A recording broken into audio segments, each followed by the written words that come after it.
IVM. Hey, welcome to Shunya One, episode 25. Already, we are really hitting them out every week, huh? As this we is planned. your Silver Jubilee podcast, man. I know. I can't believe it. It's almost half a year. I know. It is half a year, isn't it? 52 Yes. divided by, yes. Yeah. Okay, next week will be half a year. Next week is going to be half a year. Wow, that's kind of crazy. Man, it's like I've known you for so long. Amit. I know, it really does feel like that, doesn't it? But great. I think I'm really happy with the kind of feedback we've been getting on the show.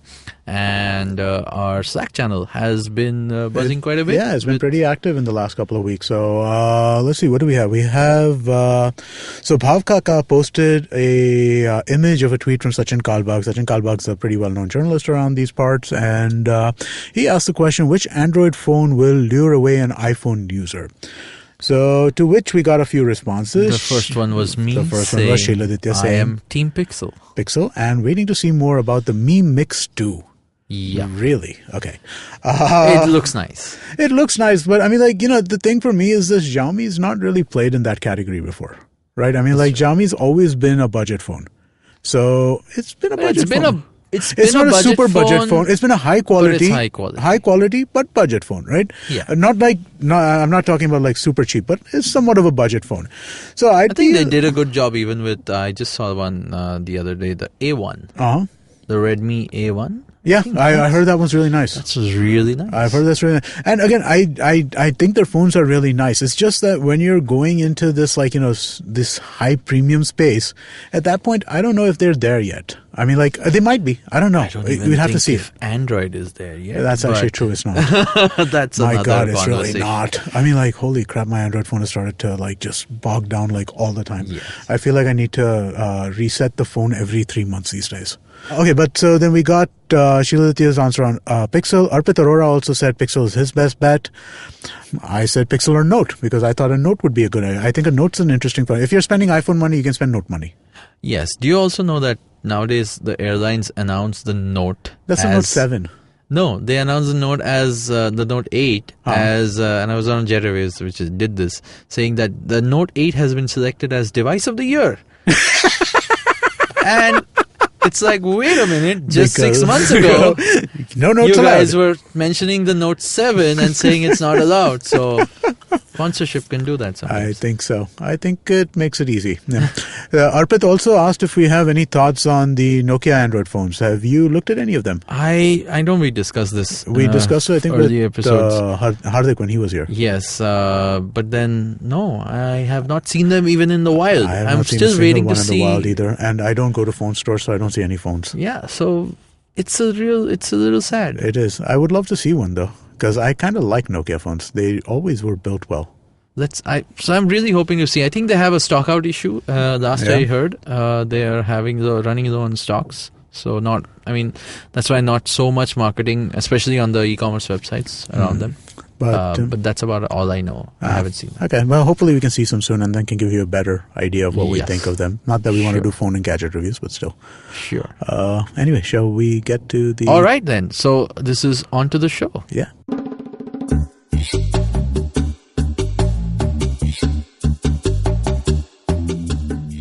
So today we have Zishaan Hayath, the co-founder at Topper.com, which is obviously a comprehensive learning app for the classes 5th through 12th.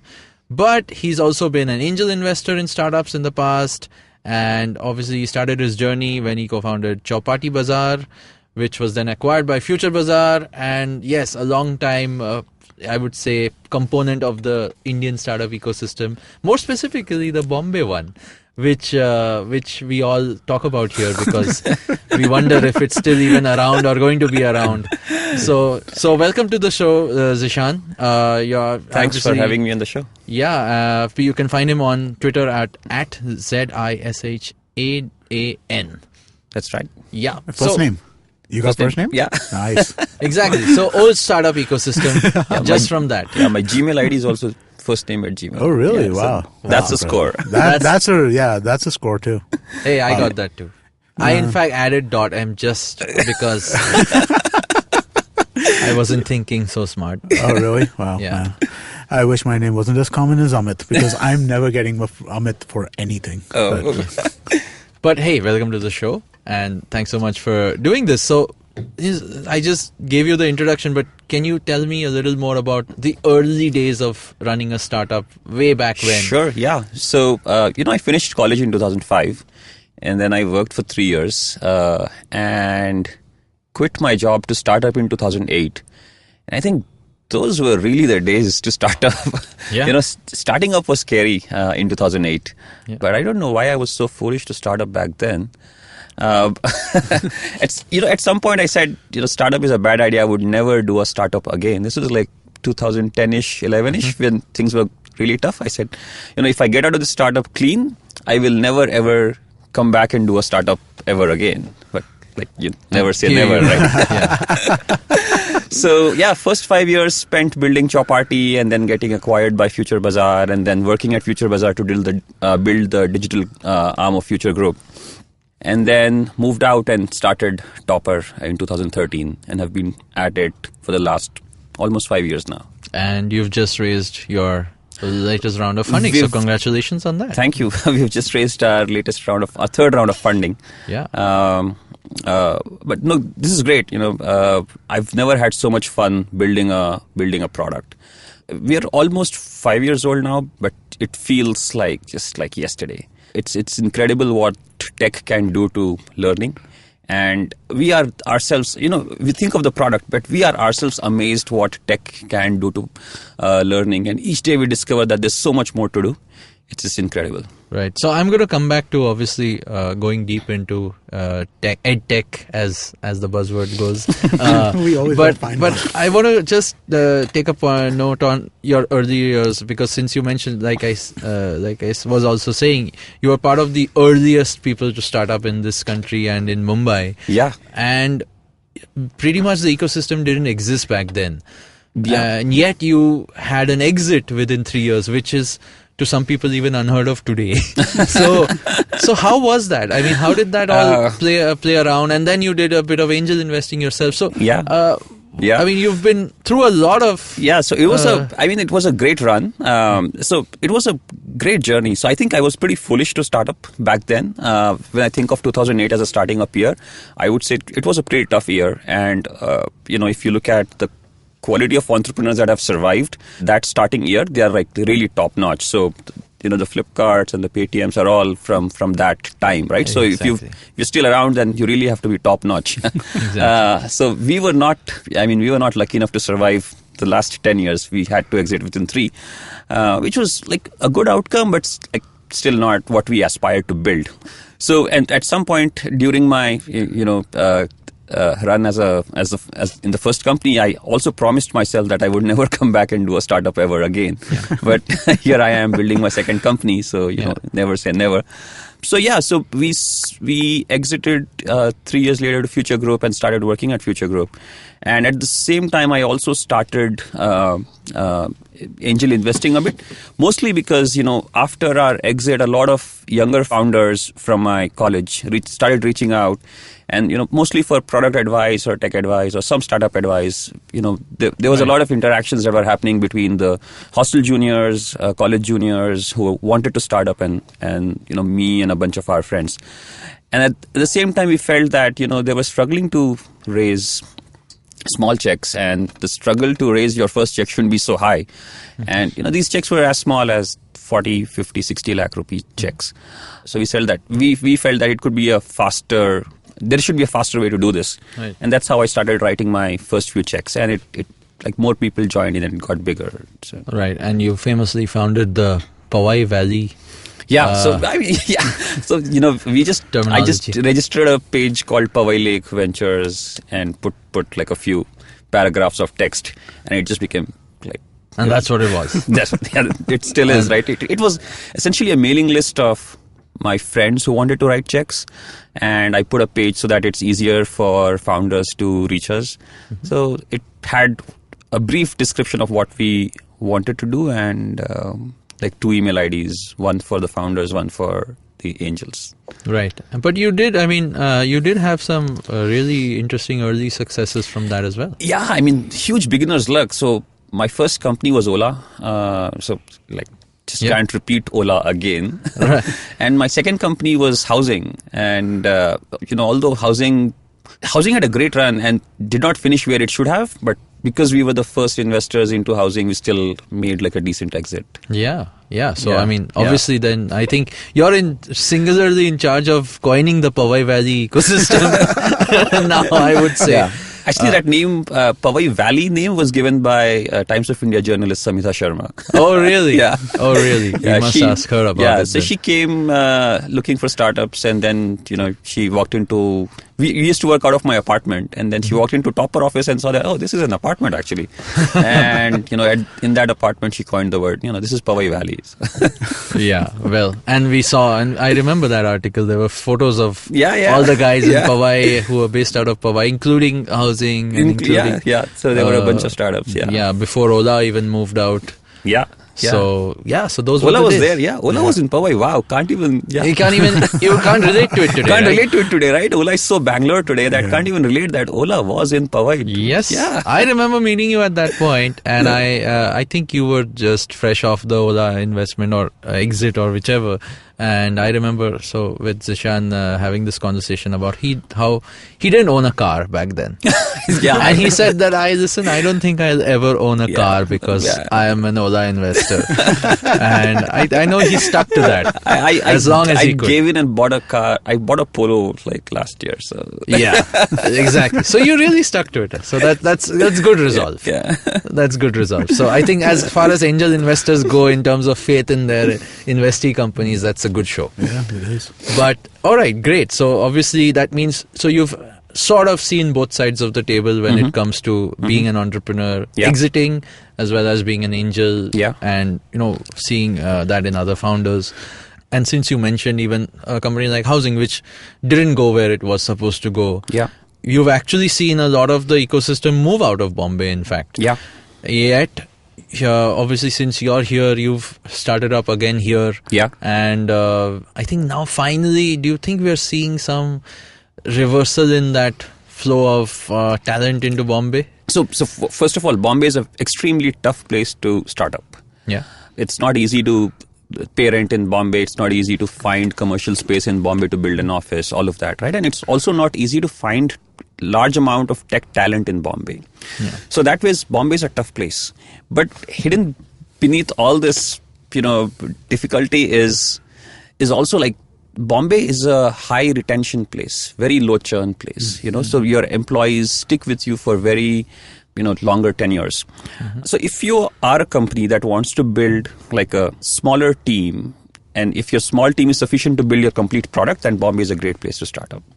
So then that should attract a lot of small hardcore tech I would say a lot companies. Of hardcore product companies who will cap out at 150 people tops in their head office. It's a great place to start. Like a lot of B2B SaaS companies who can build the product in less than 50 people or less than 100 people. A lot of pure play product companies. Who don't need so much ops maybe, who don't need so much large scale various tech teams. So, No, I mean, I completely believe you. We have this banter about... Bombay versus Bangalore. And would you ever consider... Have you ever considered moving Topper to Bangalore? No. Never, No, because we've always been like, today we are 100 people in Bombay. So we've never had the requirement of hiring 30 engineers in one go or 40 engineers in one go. Our requirement is 5 engineers at a time. Right. So we've like been cocooned here. Yeah. And like, come on, somebody has to hold the fort also, like if you move. Of course. Yeah, we are like holding the fort in Bombay. Yeah, no, and I mean, it's, there a lot of business happens over here, right? So I mean, like, though the technology ecosystem happens over there, there's still space for stuff to happen over here. I don't feel like, it has to be an either-or proposition in that sense. No, and my position is that it's actually a good place for tech to come back to. I think so. Yeah. And I think if you're 100 people in Powai, and there are many more, there are still other... there are like a bunch of companies, of tech companies like WebEngage. They're all around still. BrowserStack. So I'm sure that means there is a hope that more will come back. I would hope so too. Yeah. I think so. I mean, like, to me, it just makes there's so much finance, there's so much entertainment, and all these things are completely interlinked with tech, right? Yeah. So, I mean, like, there's so much of this stuff happening over here that for tech companies to say, no, we're going to be in Bangalore only, it does, you know, I mean, like, it depends on what you're doing, right? Yeah. Not everything, when you're a hammer, everything looks like a nail. Not everything is a nail, actually. But I mean, like, you know, in this case, I feel like the possibilities of companies doing interesting things over here they're different interesting things than what you would do in Bangalore. Yeah. And in particular in our case, we needed access to IIT ecosystem for the education part of our product. Yeah. And, you know, if at all, our second option would have been Delhi and not really Bangalore, because there's no IIT Bangalore. Yeah, exactly. So again, it just depends, you know, which industry you're in. Like, so if you're in music or media or exactly. Like Fintech, for us, we need to be here. Yeah, you want to be in Bombay. Yeah. No, so great. I think that's something which I'm hopefully very proud of, and we'll see more companies. I'm sure we will. I mean, like, especially, so I mean, like, you know, it depends on how tightly I think you define technology, right? Yeah. I mean, like, if you start looking at digital entertainment as a form of technology, I mean, that stuff is almost all happening over here, and there's like massive amounts of stuff happening over here in that space, right? Yeah. Whether it's music or video or whatever it is. If you start looking at fintech, all that stuff is at least starting over here. Right. You know, then they might have to, at some point, when they need to get to that 500,000 engineer count, then at that point they might need to move. But at least they're starting up over here because this is where the customers are. Yeah. So just I have another point to make about your early days. Since, like you said, you exited to Future Group, right? Which is a big enterprise, giant, old school company, as they say. Yeah. And you can say that now, I'm sure. I can.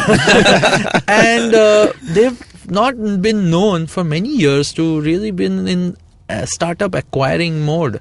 Yeah. Were they the only acquisition they did with you guys, or have they done more? Or and similarly, like, what's your take on, you know, more stuff like that happening more often? Yeah, because so, I don't think it has. Yeah. So when we got acquired by Future Group was a 10,000 crore company. And that's like $2 billion at that exchange rate. And Flipkart was at a 24 crore run rate. Wow. 24 crores was 10,000. Like, Flipkart's yearly sale was less than 1/10 their daily sale. Wow. Okay. That was a size, right? Right.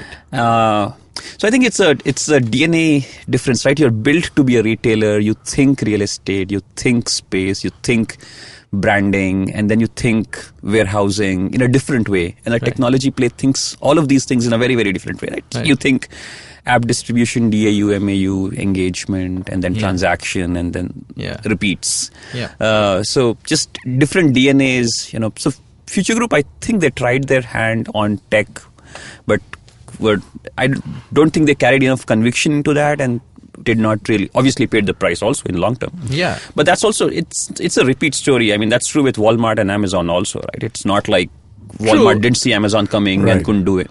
True, but I mean, in specific to the context of what happened with you guys, I mean, after that, they, like you said, they haven't been in that mode of working with startups or acquiring startups, and not just them. I'm talking about them and their brethren, right? Yeah, so I think Indian corporates have been very, very late to the startup. I mean, you barely see any investments from Indian corporates into tech. You know, there's a little bit here and there. Right? Mahindra will do something with Ola, a little bit on the side, on the periphery. But there's no, let's go all in. Let's go with 20% there's no of our acquisitions for sure. There's no acquisitions for sure. There's no, let's go with 10% or 20% of our force with into tech. Like nothing on that scale. Right? So it's very, very meager, small.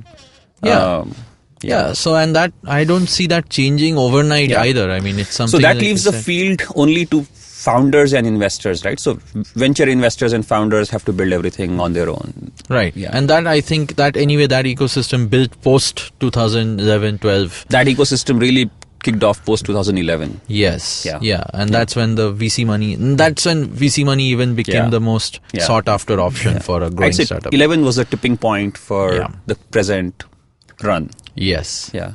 16 was a dip. 11 was the tipping point, and then. Yeah, I think so 11 onwards the story has been different, and pre-11 like you were when you were done your initial startup, I think that was still a small business. Yeah. It wasn't, did you even call yourself a startup? You know, we called ourselves a startup, but like my parents or family didn't understand what a startup meant. Yeah, exactly. No, and just to understand about your so far experience with angel investing, since we in previous shows we've had angel investors also and talk about and that's also become a more prolific component of the ecosystem. You were early even in that, right? And again, like you said, you explained how it was mostly friends and friends of friends and so on. But what's your take on that as a now I think I'm like after about 25, 30 investments, I'm wiser for sure. But you only learn after you try it out, right? If you don't try it out, you never know what would have happened. So in hindsight, I would have probably done 15 instead of 25. So like obviously I've made some bad investments and lost money. I think my first initial 6 or 7 investments, which are still around, all of them, were great because I stuck to first principles, like stuck with people I really knew. I had a lot of data on them, really believed in the product, and was really, the money didn't come easy to them or to the pool. I think the middle investments were slightly flimsy. I think we started expanding the breadth or relaxing a few variables. My last few investments again have been like back to first principles. So overall, I think it's been a great journey. But I've in the last 1.5, 2 years, I've really not had the time to do any of the angel stuff. All my angel is from the 2010 to 14, 15-ish time frame. I've not had the time to look at any angel investments in the last 2 years, but I still hold a bunch of companies that are still around. Nice, and I'm sure. I mean, there will be more of them, which will. If I make a lot of money in Topper, sure there'll be more. No, that's great. So I think on that note, we can take a quick break and come back and talk some more about EdTech and Topper.com. Yeah. Hi, I'm May, and I'm a huge fan of the indie music scene in our country. A scene that's relatively underground, even though it sometimes speaks its head overground, but there's no shortage of talent, and I get the privilege of interviewing some of the most awesome musicians on my show. I've had the likes of Euphoria, Krish Kale, Hardcore, Randolph Correa. I've had singer-songwriters, folk singers, electronic music producers, playback singers, rappers, fusion artists, instrumentalists, classical musicians, and so on. Whether mainstream or not, these people have chosen to release their original music, and these are the people currently shaping the direction in which our music scene is heading. Join me on my show every Monday and tune in to discover the unique talent coming out of India today. You can catch Made in India on your favorite podcasting app or our very own IVM podcast app. Hey, so welcome back, guys. And we were talking about how your journey so far has led you to build Topper.com into what it is today. And you actually mentioned that it's now almost 5 years that you've been building this. Even though most of us would have heard about it in the last couple of years, maybe. Since it's become a large platform. So I think Topper really took off in the last couple of years. But I think a lot of work went in the initial years also, right? For the first 1.5 years, it was just 4 of us building the platform from my apartment. And, to keep the costs low and to give us a long runway, we kept it very lean, very low cost, but kept writing very high quality code for a very long time, right? So 4 people, 1.5 years, because the minimum viable product in this case was not small or flimsy, right? It was a large MVP, because the students will not commit to a product unless it is completely meaningful to them and comprehensive to them, right? So they just can't pick up something which is very half-baked or very thin use case and commit to using it. They'll be like, I'll either go with this or I'll go with like a book, or I'll go to a coaching class. So they need that commitment to subscribe before. And this is one of the things unique to this EdTech space which you're in as well. I would say it is unique to high trust products. I don't even know if it's necessarily unique. I think it is something that you have to analyze which industry you're in, and then based on that make a determination of what your product needs to be at the point of launch. I would say MVPs will vary by industry a lot, right? So if it's a high trust category industry, then you really need to build all the trust before you launch the product. Exactly. Like a financial services product. You can't screw around with that. If you're asking people for financial data, that has to be. Your Bitcoin product can't be like, oh shit, we lost some Bitcoin. Oh man, that would have been 2011 was a good year to buy Bitcoins as well. Now that you mention it, I mean, man, I knew I should have. Let's not talk about that. Let's not go there. Let's not talk about that. Okay, coming back to education, right? So you said it's a high trust category. It's been a category which has been of interest for decades. I mean, as a business, as an entrepreneur, and coaching classes are still like the biggest businesses you hear of, even though, and I'm sure people have made tons of money out of them. And so education in general, I mean, it seems like this evergreen sector, right? I mean, it probably is. There's so much to be done. So education is the second highest spent category of a household, right? The first highest is rent or home EMI. It's higher than your grocery bill, it's higher than your consumption bill, it's higher than your utility bill, it's higher than everything else except rent. And if you notice, there is like a very small phase of about 6-7 years when you're not spending on education. So after like between 23 to 31 is when you're not spending on education. Otherwise, you're always spending on education, right? So it's either your own or your children's. Your own or your children, right? So, so you're always spending on education. And if you have student loans, even you're spending. You probably, if you get an US MBA, you're probably like spending forever. Throughout, And if you look at the education system around us, right? So in Bombay, kindergarten schools start at like a few lakh rupees a year and go up all the way up to 5 lakh rupees a year. Do not scare me, man. This is for a kindergarten student. And after paying, you're the customer here who's paying 5 lakh rupees, but the product you get is like high. There's no access to the product. You get selected to pay. Right. It's an honor that you get that you are able to pay 5 lakh rupees. And then something goes wrong, you're scolded. Like you're the customer here, and then you're called to the product, and the product scolds you that your child is not performing well.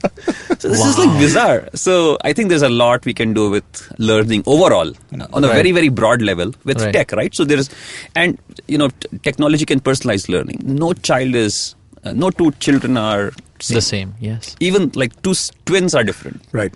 So no parent will say, hey, both my kids are same.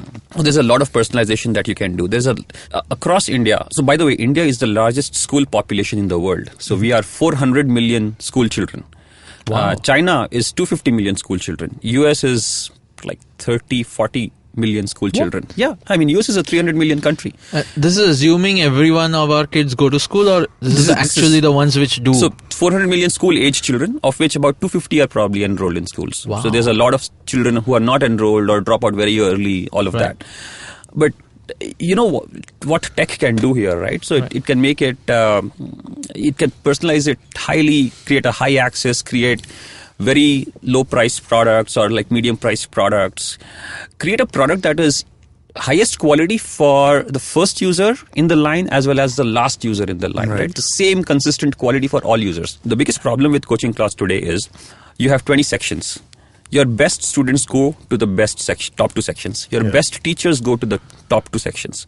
So students who don't need the help, who are self-motivated, who are anyways going to get the best teachers. The best teachers, The worst students who actually need the help get the worst teachers. And the weak students actually subsidize everyone else, because the best students always get scholarships and fee cuts and all of that and rebates. So they are actually being subsidized by students who actually need help and don't get the help. So it's like completely broken. Yeah. No, so I mean, obviously we know the system is broken, as we say, right? I mean, all of us who have even been through it and who have been privileged enough to have completed education in India, I still say the system is broken. I think the first experience, like you mentioned, if you do go for any sort of studies abroad, you realize just how backward your learning methodologies even have been. So, and even worse as it goes down the years, the younger you are. So, clearly there is a model which tech can solve, and we all know this. But it's also been one of those sectors which have the toughest incumbents or the toughest things to break into, right? And I think it harks back to the fact of trust, which you were saying. Yeah, so I think a bunch of things are coming together now. One, we've had tech around for a bit, but the internet connections and the phones, the penetration of phones was not really that great, right? I mean, not until very recently have we had really high-powered smartphones that can do the kind of computing that is required for a very easy usage, right? So it's only been in the last 2-3, I'd say maximum 4 years when we've had reasonably priced phones that can actually do the computing that you need. Right. Also, I'd say it's only in the last 1 or 2 years when we've seen video speeds become like, if you want to watch a 1 hour video, now you can actually watch it, right? Imagine watching a 1 hour video 2 years ago on a phone. Was not really that easy. Yeah, 3G was not, for sure. Even 3G. Yeah, even 3G was like, okay. Yeah. I mean, like, not a long video. You could watch the short 2-minute YouTubers. Yeah. But if you want to watch anything long... And like a class lecture is at least 20 minutes. Yeah. Right? So I'd say it's just coming together. That's one. The other thing is, I think the younger generation is these are all digital natives, right? These are like... they don't know a computer without internet connection. Right. They'll be like, what is this box without internet connection? So, in fact, they'll go touch the TV, assuming it'll just like work like a touch screen. So, I think these guys are moving away from books and want something very more interactive. Yeah, more interactive, more personal, in their own space, in their own time. No, I mean, that's obviously the change in the audience, I would say, which has happened. But like I was mentioning, education in general has been a sector, while being lucrative all this while. And just the reference again to the coaching classes concept, right? Parents knowing that the school is not teaching my kid will spend double the money and send them to coaching classes. So the trust has always been in this other human or in this other very human aspect of education, right? So, it's, if not the school teacher, the classes teacher. So this education is so important that we are not willing to risk it at all. Exactly. Right? So it is so important that you just can't say, hey, I'm going to try something out.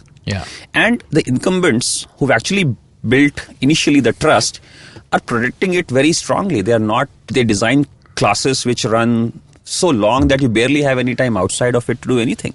So is that a strategy? It's a strategy, right? There's no cell phones allowed in most integrated coaching classes.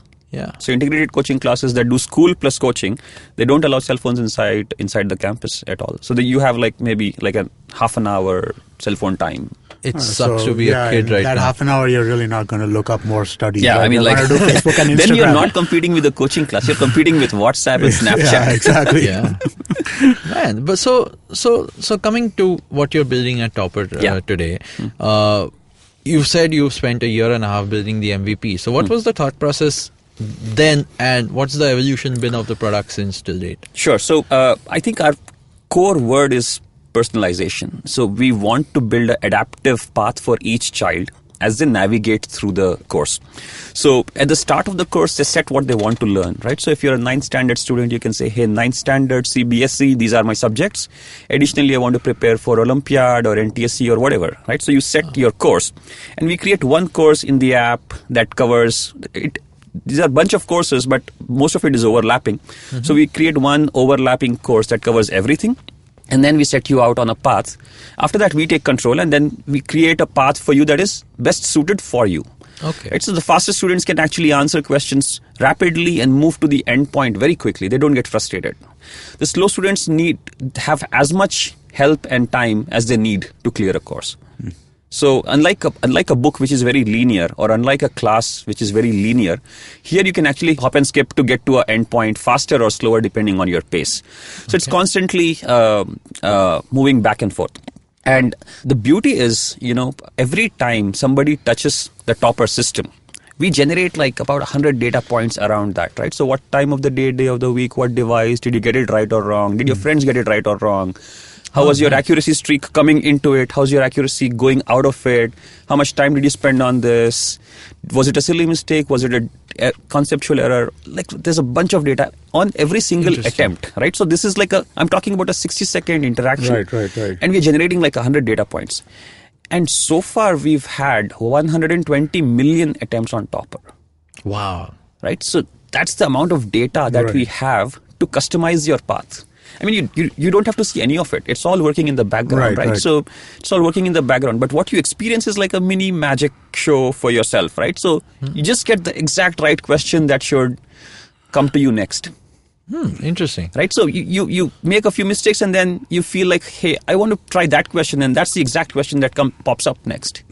That's magic, right? So, or there's a recommendation which says, do you want to watch this video because, you're not doing that great in this particular area? So it matches all the mistakes that you made and then fetches the best video for that. So it's a very adaptive journey, and students kind of enjoy it. They spend a lot of time on Topper. So our average time spent per day is 100 minutes.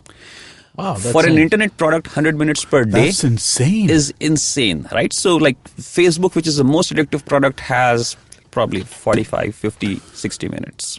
And Facebook is Facebook, right? Wow, really? Yeah. That's ridiculous. 100 minutes Yeah, is so crazy, man. Twitter will be at like 5-10 minutes. I doubt it would even be Yeah, that. YouTube will be 15 minutes. Google Plus will be like 30 seconds. 30 seconds. I think it's Yeah, generous.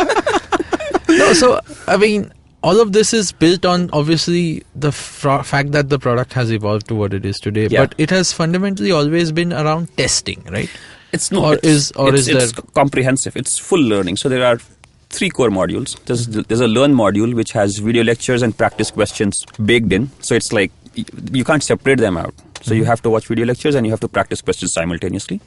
Then there is a testing part, which is a published calendar of tests, about 30 tests per year, 1 test every fortnight, and compare Nice. yourself against And everybody in these India. are from your own data bank or from so standard we ones? Or? No, so we create we sort of hand create every test, because we only have to create 30 tests per year for one course. We like do a base template and then we hand create so that it matches exactly Okay. like a real test. And then there is doubts which you can ask on chat 24/7. And this is the most beautiful part, right? So you can actually just like pick up the phone and chat with a tutor. This is a real tutor sitting on the other side who's answering your questions. So you can post a pic and all of that. The thing is, a lot of students never ask doubts in class because they don't have the confidence to ask doubts. Yes. They look stupid, right? So, and they don't want to look stupid. Yeah. You don't want to ask silly doubts. Yeah. And here you ask the silliest doubts because it's okay to ask doubts. Yeah, and it's one-on-one. It's one-on-one. It's And- one-on-one. It's private. Nobody knows what you're doing. Yeah, and there are a lot of students who don't ask doubts because they can't hear clearly. Yeah, practically. There are students who can't take paper tests because they want to mark B, but their hand actually marks C because they are dyslexic. So like so many things, and a CBT, a computer-based test, actually overcomes so many use cases that we didn't even build for. We never built for these use cases. We didn't build for confidence. We didn't build for hearing problems. We didn't build for dyslexia. But like tech, like helps you solve this. unknowingly solves for these problems, which is just beautiful. Yeah. Wow. So, I mean, obviously, I remember I was going to ask you that, are you adding a stories feature to Topper.com as well? Because you're pretty much throwing everything at it. And that's the latest flavor of the season. But it is true, right? These are these new methods of interaction which you use in your product are what give you the insight on what tech can do for this space. Absolutely. And now, while building this again, you would have understood what was out there. And computer-based testing, while new to India, I think has not been new internationally, right? It's not new. It's like 20 years old, right? Exactly. GMATs have all been computer-based. And they've all been a little adaptive and a they've all little... been I adaptive. think I was the last person to give the SAT on paper in India. Like, no joke, Yeah. seriously. In 93, I gave the SAT on paper. I think from the next year onwards. That's 93. Yeah, it was going to be computerized. Yeah. Yeah, so it has been computerized worldwide for a while now. Yeah. In India, I don't think it still is. None of the tests, the official exams are still... all tests are now online. Now they are. I Now think. they are online. Yeah, even I also graduated in 2005. There was nothing. Most online. tests are online with the option to take offline. But I think there's a deadline for all tests to go online 100%. So. Oh, really? Yeah. So like JE will be online 100%. There's a deadline. There's a 1, 2, 3 Yeah, I mean, deadlines. they are all right now. They're still even fill in the right circle, and it's computers scanned. Yeah. But They've they're been not- computer scanned for a while now, actually. Yeah, computer scan for a while. That has always been there. Yeah. But taking them online has Taking not them been- online, it's happening. And it will be, within 5 years, you will not find any paper tests anymore. Yeah, and that's the way it should be, right? I mean, so what you're building sort of leads into that. Leads into that also, right? So that way the timing is right. So 5 years ago, if you started building a online learning platform, people would be like, hey, I still take paper tests. Why should I learn online? Correct. Exactly. So that also timing has had to... Timing is also important. Yeah. Yeah. No, and coming back to, again, ed tech space, right? We say there's so much which can be done and so much to do, and the way you learn is fundamentally broken in the classroom, like you said. Yeah. What you see is beyond the 100 data points and beyond the current set of features that you're looking at, where do you see the impact of these sort of new platforms such as Topper and all the others? So I think the impact changing is, the way we learn. The impact is threefold, right? So first is access. Once you're in a higher grade, good quality education is limited to centers like Hyderabad, Kota, Delhi, Bombay. If you go 50 kilometers out of Bombay, you're not going to find a decent coaching teacher, class. You mean? Or a So it's teacher. You mean after 10th standard or earlier than that? 9th, 10th, 11th, 12th. Even at that right. point, it So becomes... if you're lucky to be in a great school, then that's it. But like if you want help outside of school, you don't have any help outside of school. Right. And not everyone is in a great school, right? Right, Because yeah, you of got course. enrolled into a school when you were 3. Yep. And you know the access to schools also. So it can't determine. Yeah. So you definitely need supplement help in Indian school system, and supplement help is also concentrated in cities. So access is a big problem. Somebody in Varanasi is not having the same access as Delhi boys. Yeah. The second is, it's even if you have access, it is very expensive. Yeah. Like small private tuitions are 5,000 rupees a month. Coaching classes are starting at 50 to 60,000 rupees a year, going all the way up to 3 lakh rupees a year. Wow. Yes, I know. Yeah. Yeah, so access is tough, cost structure is tough, and then after paying the money also you still don't get the quality, right? So it's discriminatory. It's like reverse bubble sort. The paying students get sorted to the bottom who actually need help and get the worst teachers. So I think the tech is solving for all of those in a beautiful way. Also, comprehensiveness is very important in our product, right? So there's 30 boards running 30 different syllabus. Oh, really? Yeah, Even I mean, today? like CBSE, ICSE, and all then every state I board. didn't know it was 30. Well, I mean, like it's states and then... Every state all has a the board. States, yes. All the states have a board. Yeah. And there is a different board for Obviously, the postgrad. lower grade, and there is a different board for higher secondary or 11th and 12th, all of that. So it's very complex. And if you're preparing for, let's say, 3 different entrance exams, let's say IIT and then BITS, and maybe you want to prepare for SAT also. So these are like 5 different courses. So being comprehensive is very important for a tech product. So we've spent a lot of time building that, right? So if we start fragmenting students based on what course you want to learn, then very quickly the 100 students will get divided into 10 groups of 10 students each. Yes. Right. And each student anyways needs to have a unique path. So we can't duplicate content, we can't fragment users, because then it'll lose all the value of the products, right? So our biggest challenge has been to build a product where we don't duplicate content and we don't fragment students into different sets. We keep the same uniform thing, yet you're able to access only what you want to access. And right? it's a personalized journey for And each. it's a personalized journey. So, I mean, that's the engineering challenge in the background. How do you build for a 9th standard student that is very, very different from another 9th standard student? Yet, you're able to benefit from each other's progress and are able to compare each other's scores and are able to recommend good questions based on how others are doing. How do you do that? Do you use machine learning kind of systems? There's a lot of algo in the background, right? Okay. So what we have is we have like 2 million registered users. Okay. And we have 1 million learning pieces. Okay. In the system. So imagine a massive matrix of 2 million rows and 1 million columns. Right. Now each cell is your probability of getting that particular learning item right or wrong. Okay. Okay. So every time a student actually gets that learning item right or wrong, the cell moves from 0 or 1. Right. It's pre-populated with some probability, Right. and then moves to 0 and 1. And every time this system changes, it's like 0 1 0 1 0 1, Right. and all the rows and columns change based on your input. Okay. Because if you keep getting ones, Right. I want to update all your probabilities to closer to 1. Right, correct. Wow. Okay. Right? And so your row changes, also the column changes, because if it's an easy question, I want to change others' probability also to getting it closer to to that. 1. Correct, Right? So right. every time it touches, the entire matrix updates. And interesting. between 2 touches, you have like 2 different copies of that matrix. Right. And the deltas actually tell me where you should move next. Because the delta is the change in probability, right? And I want to maximize your probability of getting the next question right. Oh, okay, that's... So that's actually I would guess that's how most adaptive test. I mean, it may not be in so much detail and so many factors being taken into accordance, but most of them are like that. Like based on the last thing you did, see what happens next, and what most people did at this point, there will be a journey which changes. And the more data you have, the more data, the more accurate powerful you get. it becomes, right? Yeah, Right. True. And the more simultaneous data, however you can slice and dice that data, the more data concepts you have.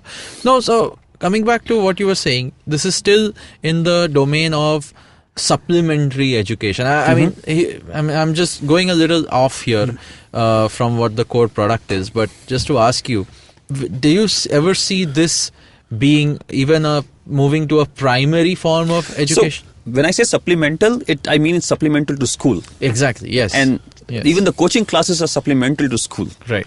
So if you had great schools, you wouldn't need coaching classes. Right. So we are supplemental to school in that way. But if you look at like after school, we are like a primary product. So right. No, but would you specific to that answer, right? Would you think we can? I mean, this would ever move into schools? Have you ever thought of doing that? So we won't be able to replace schools, because replacing schools will mean a lot more things, right? Certifications, licenses, all of that. Sure, and life is too short to solve for that problem right now. So, especially in India, we haven't been able to, the schools are non-profit in India, right? Correct. It has to be a non-profit. Technically, they're all non-profit, no matter how much managed by a trust. Managed by a trust. Yes. We haven't been able to solve for that, right? Make it for profit. Let the good entrepreneurs come. Let great entrepreneurs build good schools and deliver great quality education at a profit. We haven't been able to solve for that. So it attracts all the wrong kind of entrepreneurs. Yeah. Right? Somebody who can build a trust and then charge money and then get the money out. I won't do that. Yeah. I don't want to do that. No one in the right mind wants to do that. Yeah, no, but people I think they use it as an avenue for all sorts of other rent seeking and stuff like that. No, basically, I guess people who are good at doing Jol. If you're good at doing Jol, you should have a school. And imagine, and that's the function of your education. That's what defines where you get an education. Imagine, start a school when you have... And your access is controlled when you were 3. And once you get into that school, you're supposed to be in that school for the next 12 years. Yep. Wow. And it shapes you for who you're going to be for your entire life. It's so inefficient. Right. So I think supplemental education is not going away anywhere. No, of course not. So, of course not. So, and at the same time, primary is also not going to get fixed anytime soon. No, but would you think ever there is a way in which schools could adapt a platform like this? Oh, yeah. Or platforms like this? Yeah, totally. And change the way they teach. I'm not saying take the school out of the equation, but change the way they teach. Totally. Kids. They can totally adapt. And the challenge is, will they be able to build it themselves? Maybe not, because, again, the DNA difference, right? Sure. So only tech companies will be able to build it, like product managers and engineers and designers. Right. But will they be able to use it? I'm pretty sure they will be able to use it. And if they start using it, the value of Topper goes down and it will be competition. But I still wish that they use it just for or like, they overall. They use something like it, or they use your product itself. Yeah, whatever. But I think our teaching methods can adapt. Yeah. So what is your take on the rest of the edtech system? That's the parts which you don't personally look at in Topper or yet in Topper. What's yours? I think in India there is a lot of demand, and we are still scratching the surface of demand, because our skilling is very low. Even in our graduation colleges, in our undergrad colleges, we learn very little. We spend 4 years, come out, we can't even write code. Yeah. We finished 12 years of schooling from an English medium school, we can't write a page in English. Yeah. So, yeah. No, that's not true. For a bunch of students, our skilling while we are going through these years is very, very low. So we essentially come to a job and then spend 2 years, learning on the job, and somebody is actually exploiting you because of that. Yeah. So I think there is a lot of self-learning opportunity available, upskilling opportunity available. So supplementary education till 12th standard, definitely yes. Even beyond 12th, there's a lot of upskilling and learning opportunity outside of classroom to skill up. But, again, it's a function of motivation. Yeah. But also motivation is not short, because the opportunities are not that abundant in India, right? So we are still very, very far away from the world average GDP. Forget first world average GDP. No, so, upskilling is a need. Yeah. We understand that. It's an economic need. It's a personal need for most people to be relevant in society. Yeah. But from an entrepreneur's point of view, from the ecosystem point of view, people who are attacking this in various ways, there's the route you're taking, the testing and learning methodology. There is putting a simple tech layer on top of the coaching classes there. What else have you seen? Like, have you seen some interesting movements in this space which are, or overall in the education sector? So overall, I think one of the most exciting part is the online degrees, right? So a lot of people are doing the short courses the also. MOOCs as we call them. The three-month courses, right up to 1.5 year degree courses, right? So you get an online MBA. Yes. It's a proper degree given by a university, but your entire course is online. And you pay like a full fee. It's like a 3 to 5 lakh rupee fee, full MBA. Yeah. And given the real estate, given campuses, given moving to a different city to get an MBA, all these are really, really attractive options for getting an MBA now. Yeah, so we're seeing a lot of that. There's a lot of upskilling happening, upgrad and others, through 3-month, 6-month courses, again certified courses, Simply Learn. Oh yes, of course. Upgrad. So yeah, more job specific. Job specific, yeah. So kind of learning stuff as well. analytics, learning ML, learning SEO. I don't know. Like there are hundreds of options. Yeah. So all of this is feeding into the whole. Yeah. All of this is feeding into e-learning, right? So different age groups, different needs, different price points for customers, different lifetime values also for businesses. Right. But I think the core underlying factor is online distribution of course. Right. What's your take on the competition in this sector also? I think competition is good, and without competition there is no sector. Of course. I think if there are another 4 or 5 companies solving the same problem, then we know that we have a good shot at making it big. Right. And that's starting to happen. I think the attention the sector is getting is now. Yeah. I mean, obviously 2015 got a lot of attention, but now I think the renewed faith in folks like yourself and the rest of the ecosystem is purely from a business point of view, this is like a great sector because the average order values for an internet product are very high. As an internet product, our average order values are probably like 3 or 4 times Flipkart on an annual basis. Wow. On an LTV basis also, we have a very long LTV, 8 years,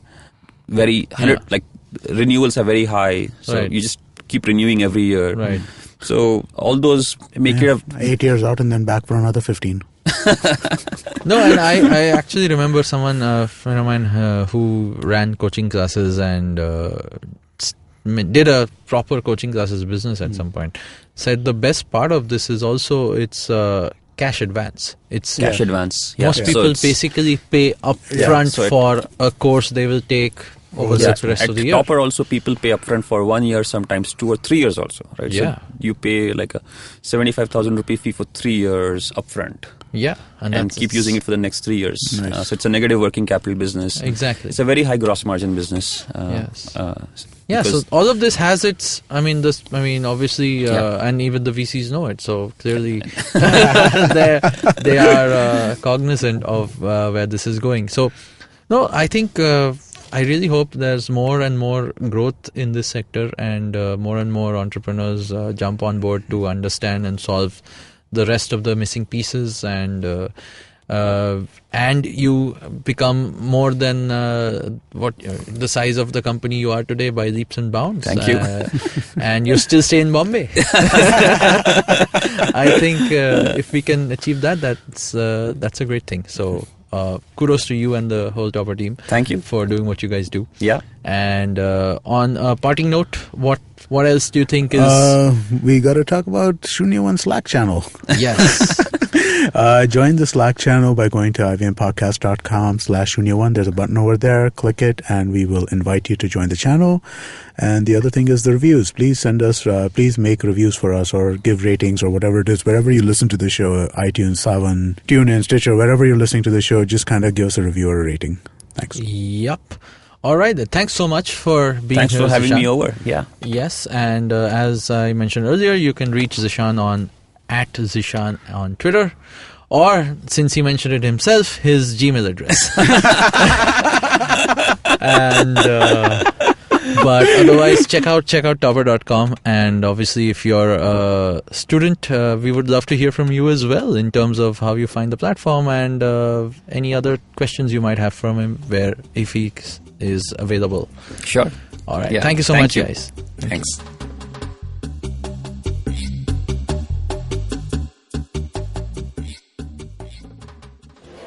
Excuse me, bhaiya. Excuse me. बोलिए madam. Menu में क्या है? Menu में scene unseen है, podcast है, on course है, Cyrus है, made in India, rediscovery project, empowering series, sex wax है, IVM लाइक्स है, सिंप्लीफाइड है, कीपिंग इट क्वियर है, ड्रिंक्स एंड डेस्टिनेशंस है, माय नेबर जकरबर्ग है और द फन गराज है। आपको क्या चाहिए? एक बार रिपीट कर देंगे क्या? रिपीट नहीं करता हम। आप जाओ ivmpodcast.com पे और सुनो ये सब, या फिर डाउनलोड करो उनका ऐप, सब आपकी उंगलियों पे।